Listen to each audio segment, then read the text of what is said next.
and that another officer had to point their pistol at a defendant. An eyewitness saw the defendant shove the victim while near the police station.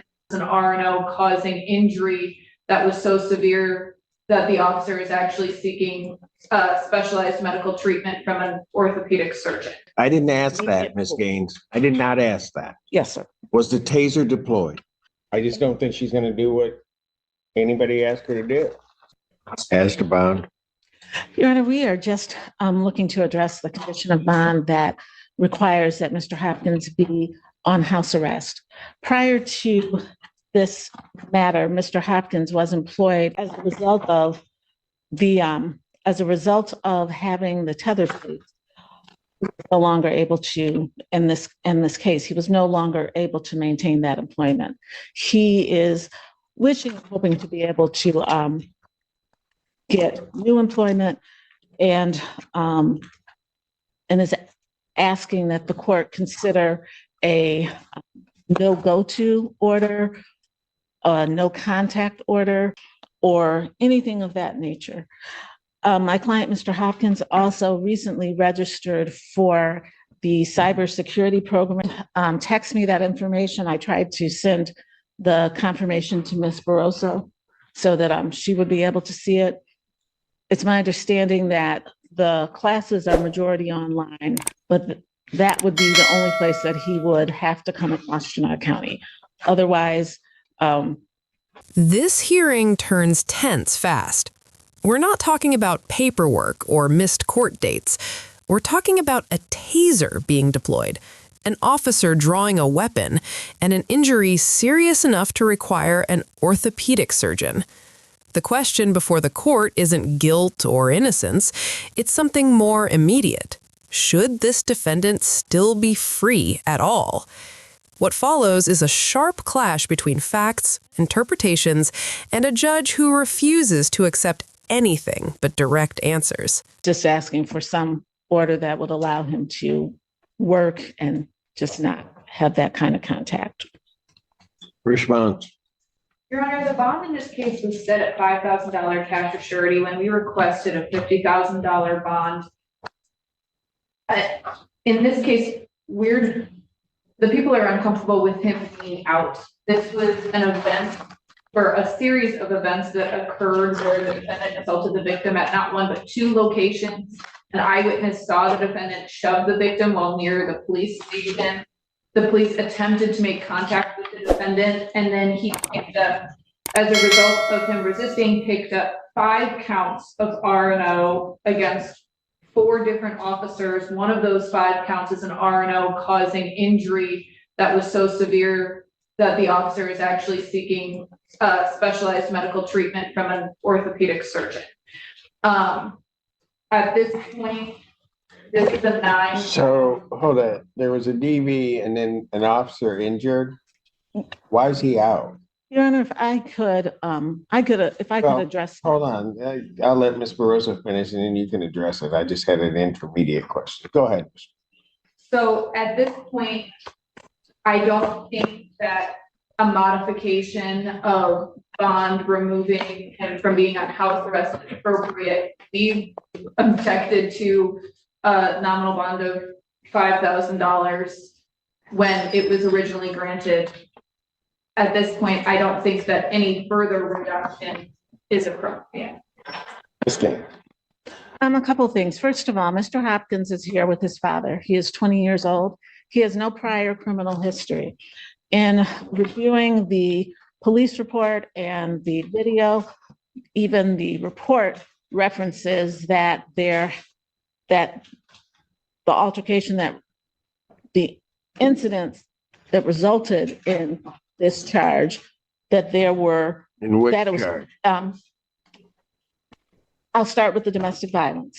That with those charges, that there was a more complicated situation. I believe the officer said, the report says something to the effect of, This is where bond hearings become dangerous territory.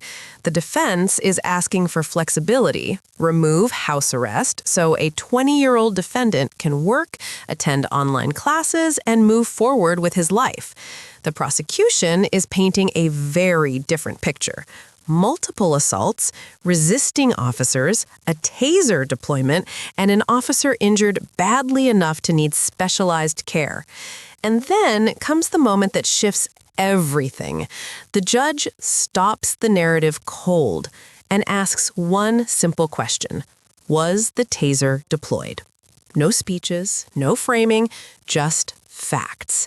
Because when force is used by police, every word suddenly carries weight. And this would also go to the property, that there had been physical altercations between the two of them, fighting between the two of them, and breaking of objects between the two of them. So I believe that there's more to this than said. The allegations of the domestic violence are the one of the shoving, and also I believe Mr.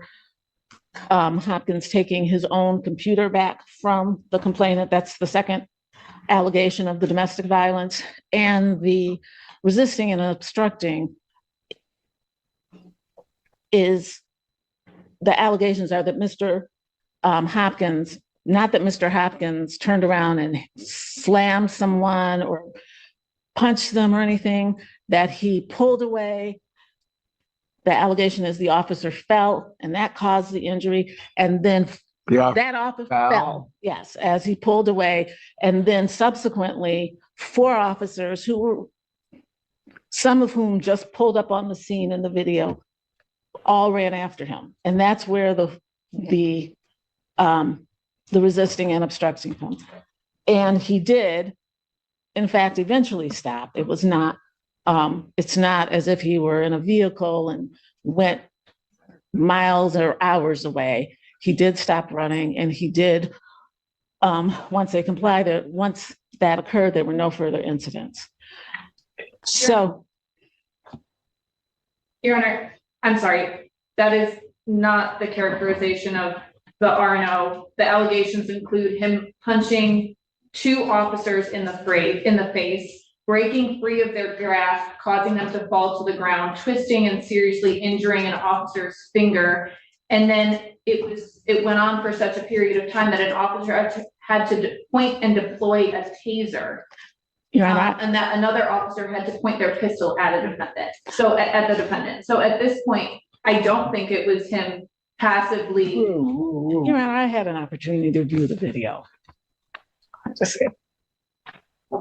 Well, you had an opportunity to view the video.